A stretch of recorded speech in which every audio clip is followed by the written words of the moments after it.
Jack rode along the muddy trail, the cold wind cutting across his face. The storm had come quickly, as it often did in these parts, rolling in from the mountains with little warning. Dark clouds covered the sky, and heavy drops of rain began to fall, soaking his hat and coat in seconds. Jack pulled the brim of his hat lower over his eyes and urged his horse forward, heading back toward the ranch. He had lived alone on this land for many years. The ranch was far from town, and his only company had been the cattle, the horses, and the occasional passing traveler. Jack liked it that way.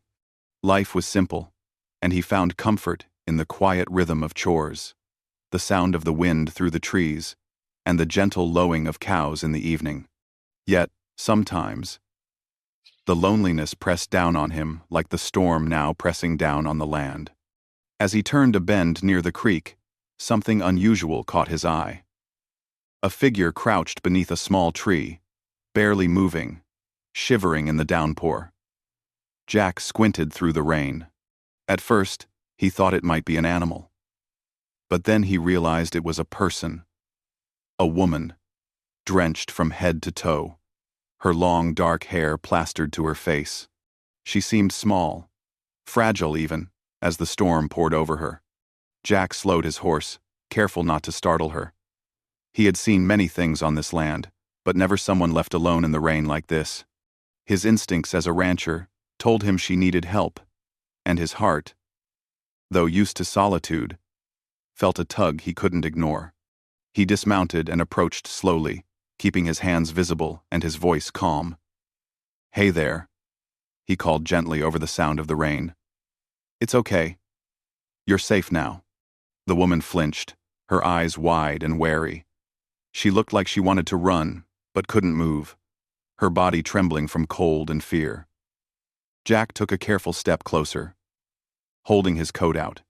"Here," he said softly. "Take this. You'll warm up."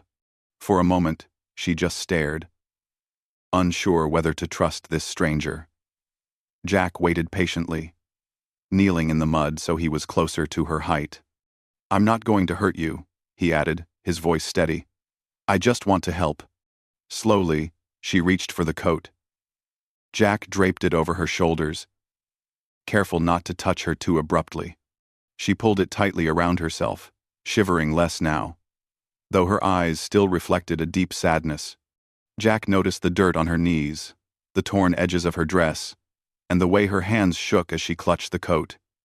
She had been through something, he could tell. "Can you walk?" he asked gently.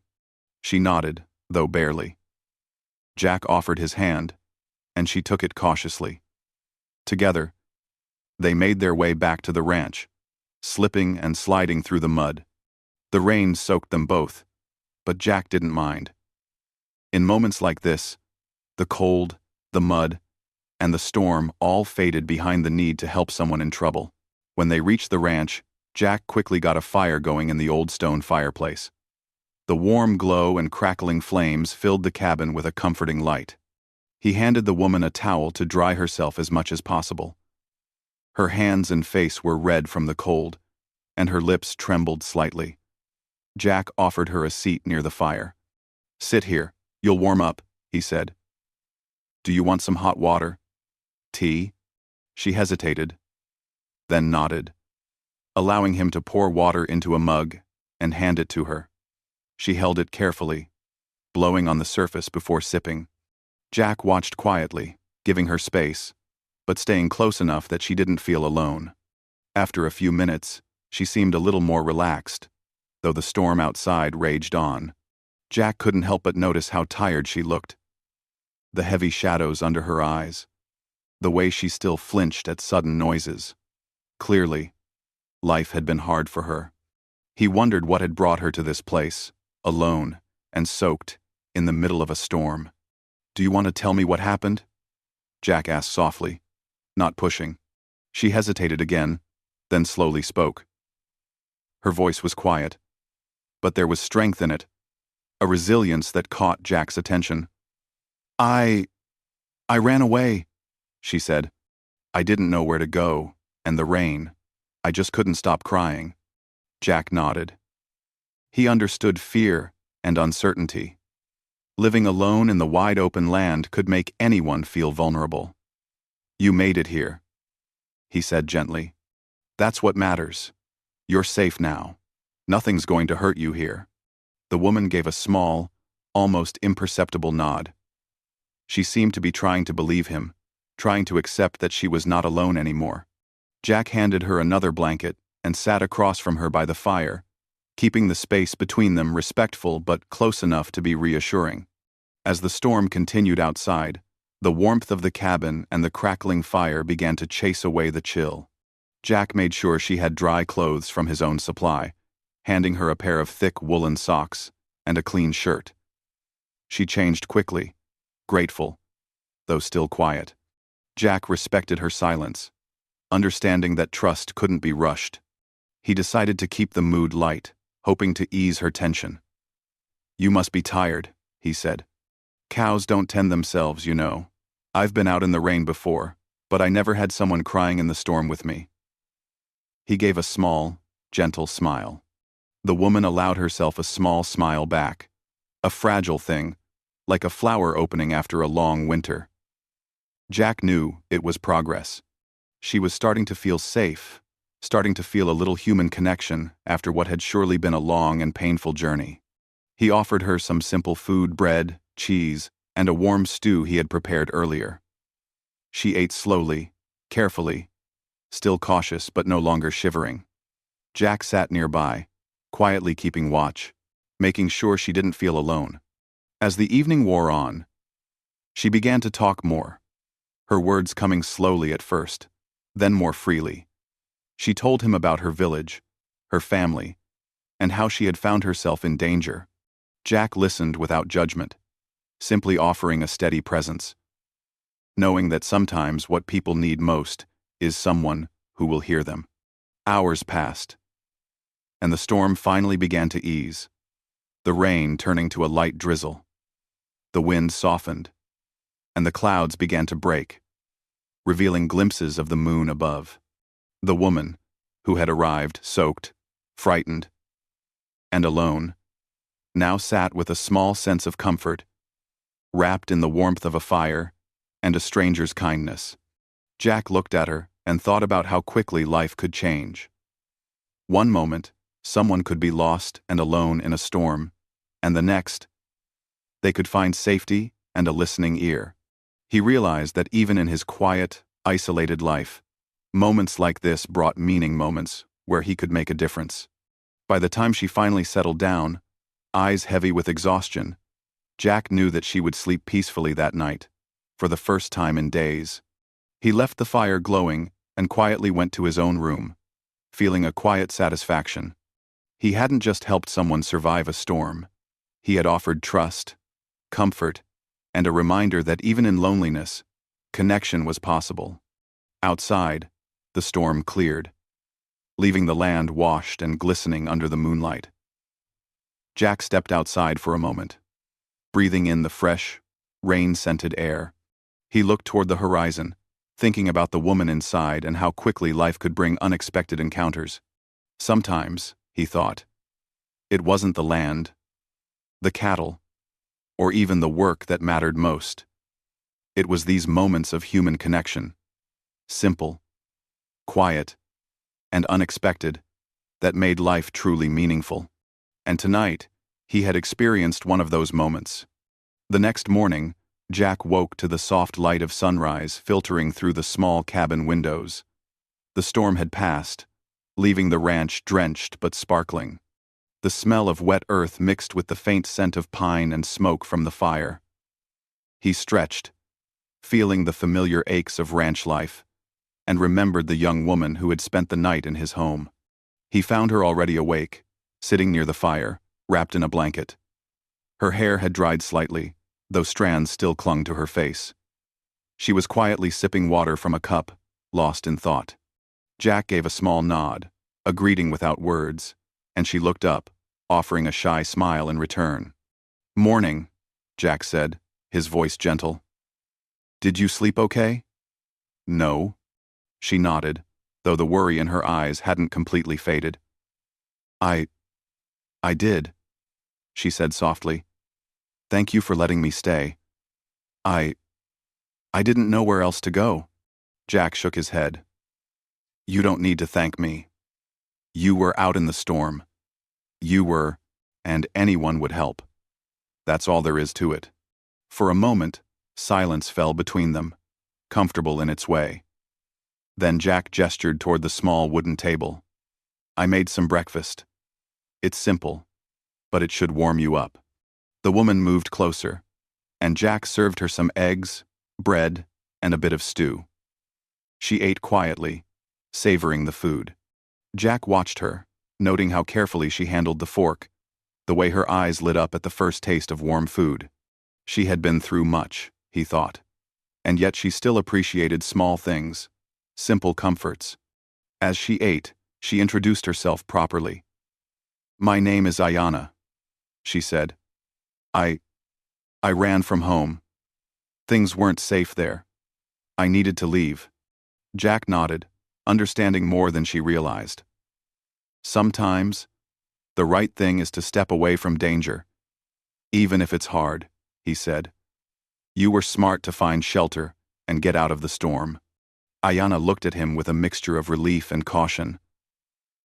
I thought I was alone, really alone. And then you just helped me.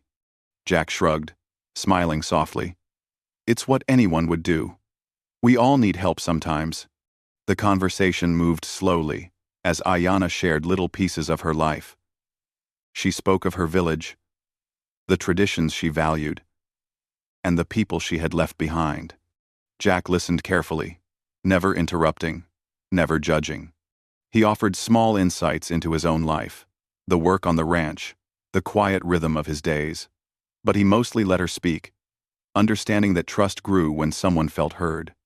Days passed, and Ayana began to regain her strength. Jack taught her simple tasks around the ranch, feeding the horses, checking the fences, and even helping to herd the cattle. At first, she was awkward, stumbling in the mud, but she laughed at herself, and Jack couldn't help but smile at the sound. It was a light, clear laugh, and it brought warmth to the otherwise quiet ranch. Jack found himself enjoying her company more than he expected. She asked questions about the land, the animals, and even about his life. He told her stories of past seasons, of cattle drives, and long nights under the stars. They shared small moments, a meal by the fire, a quiet walk along the creek, a conversation while mending fences. Each moment deepened the bond between them, a bond built on trust and kindness. Ayana also shared more about her own skills. She was clever and resourceful, with knowledge of herbs and natural remedies that impressed Jack. He had lived off the land for years, but her insight offered a new perspective. She had survived on her own, and now, under his roof, she could thrive.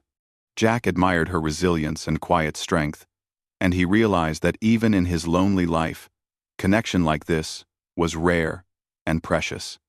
One evening, after a long day of work, they sat on the porch, watching the sunset paint the sky in shades of orange and pink. The ranch was peaceful, the cows settling into their pens, the horses grazing quietly. Ayana leaned back, the breeze drying her hair, and sighed. I never thought I would find a place like this, she said softly. I thought I would always be running, always afraid.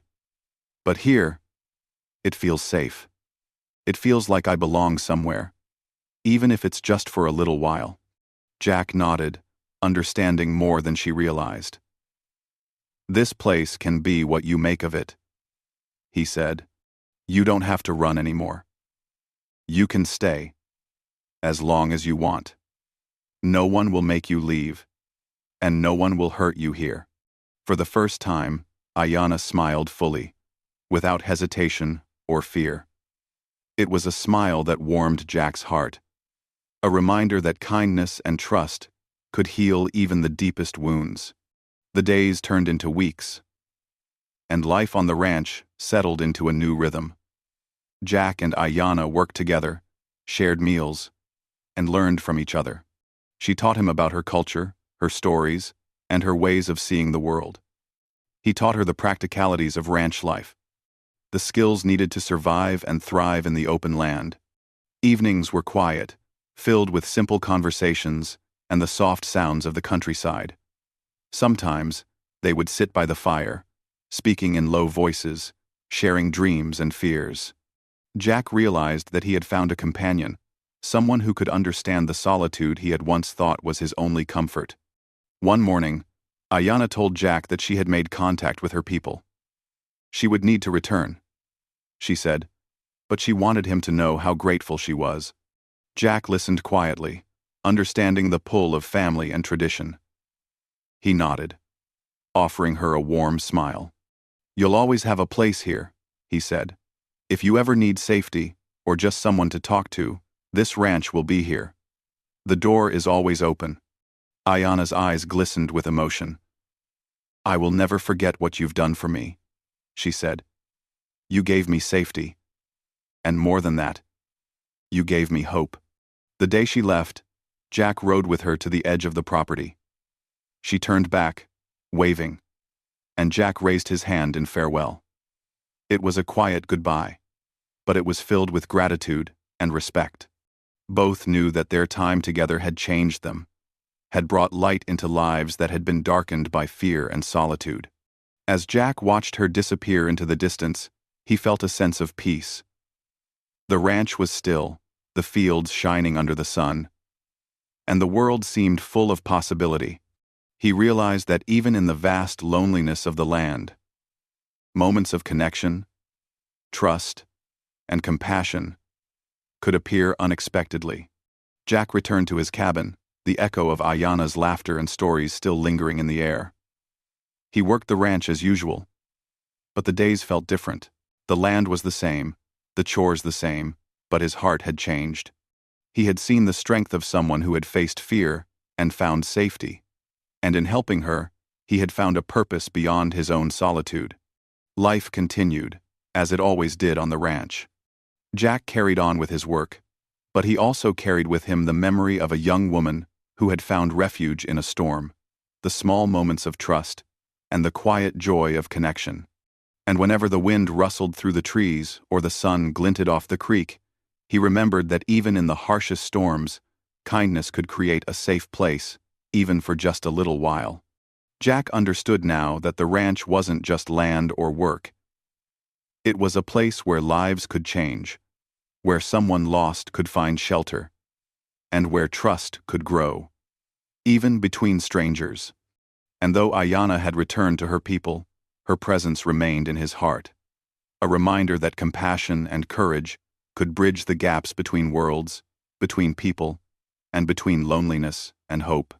The story of that stormy day, of a frightened young woman and a lonely rancher, became one Jack would remember for the rest of his life. It was not about grand gestures or heroic feats. It was about the quiet, human acts of kindness, the courage to help someone in need, and the understanding that even the smallest gestures could make the biggest difference. And as the sun set over the fields, painting the sky in brilliant colors once more, Jack felt a deep sense of fulfillment. He had done more than help someone survive a storm. He had shown that even in the wild, unpredictable world, safety, trust, and hope were still possible.